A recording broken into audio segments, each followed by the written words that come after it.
ይፈልጋል። ሰይጣን ምን እንደሚፈልግ ታውቃላችሁ? ሰው ሲያለቅስ ደስ ይለዋል። እግዚአብሔር ልጆች ሲያለቅሱ፣ ሲቆዝሙ፣ ሲያዝኑ፣ አንገት ሲደፉ ሲያይ ደስ ይለዋል። ምክንያቱም በክርስቶስ ኢየሱስ ያላቸውን ቦታ ያውቃል። እግዚአብሔር ምን ያክል ኦቶሪቲ እንደሰጣቸው፣ ስልጣን እንደሰጣቸው ስለሚያውቅ ዛሬን ተጨንቀው አንገት ሲደፉ፣ ሲያዝኑ፣ መግቢያ ሲያጡ ሲያይ ደስ ይለዋል። ኢየሱስ ጌታ ነው። ስለዚህ እቺ ሴት ጋር ሄድና የሰይጣን ምን ያደርጋል? ሁሉ ጊዜ በምሽት እናቷን የምትወድ ትንሽዬ ልጅ ናት።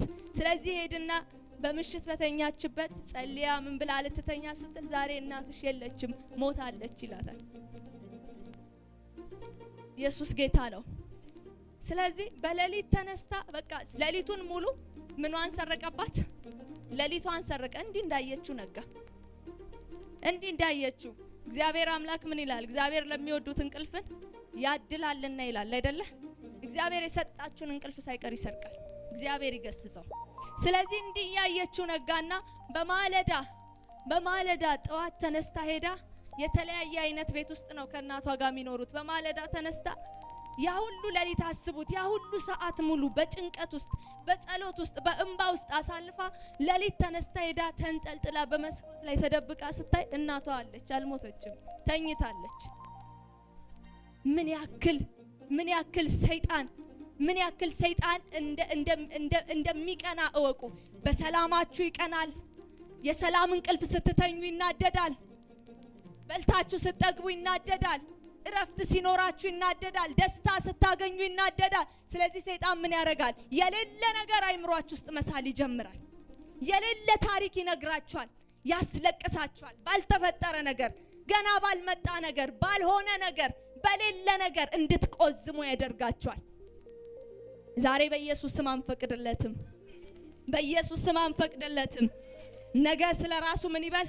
ይጨነቅ። ኢየሱስ ጌታ ነው። እኛ የምናውቀው ዛሬን ነው። እኛ ያለነው ዛሬን ነው። ኢየሱስ ጌታ ነው። የሚያኖረን እግዚአብሔር አለ። እኛ የምናውቀው የሚያኖረውን እጁን ነው። እኛ የምናውቀው የሚያስቀጥለውን እጁን ነው። ስለዚህ እግዚአብሔር አለ። ዛሬ እግዚአብሔር አለ። ዛሬ እግዚአብሔር አብሮኝ ቆሟል። ዛሬ እግዚአብሔር ድል ይሰጠኛል። አካብ እኮ ለቤንሃዳድ ምን አለው? ና አለው። ማስፈራራ ደብዳቤ ሲልክበት ና አታስፈራራ፣ የሚዋጋ ሰው ዛቻ አይዝትም፣ ይመጣል ይዋጋል አለ። ሰይጣን ሁሉ ጊዜ ሲዝትባችሁ እስቲ ና በሉት። ና እግዚአብሔርን ከቻልክ ና፣ የእግዚአብሔርን ክንድ ከቻልክ ና ስትሉት ያኔ አይመጣም። ውሸታም ነው ሰይጣን። ጫፍ ላይ ሆኖ ነው የሚያስፈራራችሁ። ዳር ላይ ቆሞ ነው የሚያስደነግጣችሁ። ውሸቱን ነው የሚያስፈራራችሁ። ነገን እያሳየ የሚያስለቅሳችሁ ውሸቱን ነው። ነገ ሌላ ታሪክ ነው።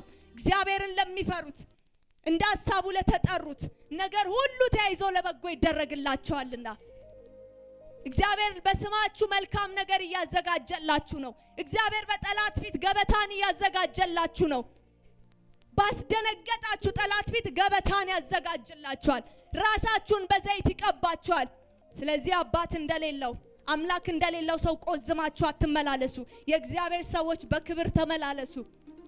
የሚያኖር አባት ስላላችሁ መጽሐፍ ቅዱስ ላይ ኢየሱስ እንዲህ አለ፣ ማንም ልጅ አባቱን ዳቦ ሲጠይቅ ድንጋይ እንደማይሰጠው፣ አሳ ጠይቆ እባብ እንደማይሰጠው እናንተ ክፉ ሳላችሁ የማረክ ከቻላችሁ እኔማ ለእናንተ እንዴት አብልጬ አላስብም አለ። አብልጦ ያስብልሃል።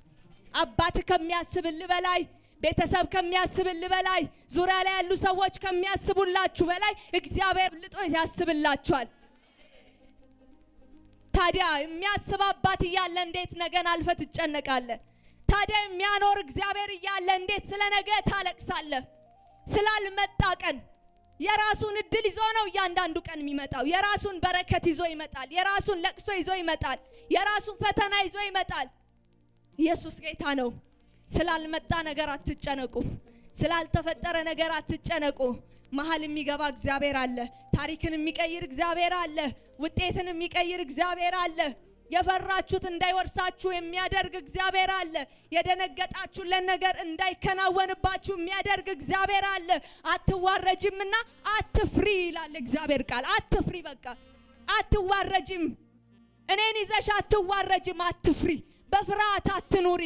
ነገ ዋረዳለሁ ያልሽ አትፍሪ። እኔ እግዚአብሔር ምን ላደርጋለሁ? መሀል ገባለሁ። እኔ እግዚአብሔር እታደጋለሁ ያለን ነው። ኢየሱስ ጌታ ነው። ስለዚህ ስለ ነገ አንጨነቅም። ክርስቲያን ስለ ነገ አይጨነቅም። ክርስቲያን ስለ ዛሬ ያመሰግናል። እስትንፋስ ያለው ሁሉ እግዚአብሔርን ያመስግን። እኔ ማቀው ዛሬ እስትንፋስ እንዳለኝ ነው። ነገች እስትንፋስ ትኑር አትኑር አላቅም። ዛሬ ባለችው እስትንፋስ እግዚአብሔርን ባርክበታለሁ። መጽሐፍ ቅዱስ ምን ይላል? እግዚአብሔርን ለሚወዱት አይደል የሚለው? እንደ ሐሳቡም ለተጠጉት ነው ነገር ሁሉ ለበጎ የሚደረገው። ለሚያመሰግኑት፣ ለሚገዙለት፣ ለሚባርኩት ከመልካም ነገር አትጎሉም። እግዚአብሔርን ስትባርኩ መልካም ነገር ከቤታችሁ አይጠፋም። መከናወን ከጓዳችሁ አይጠፋም። በረከት ከላያችሁ አይጠፋም። ኢየሱስ ጌታ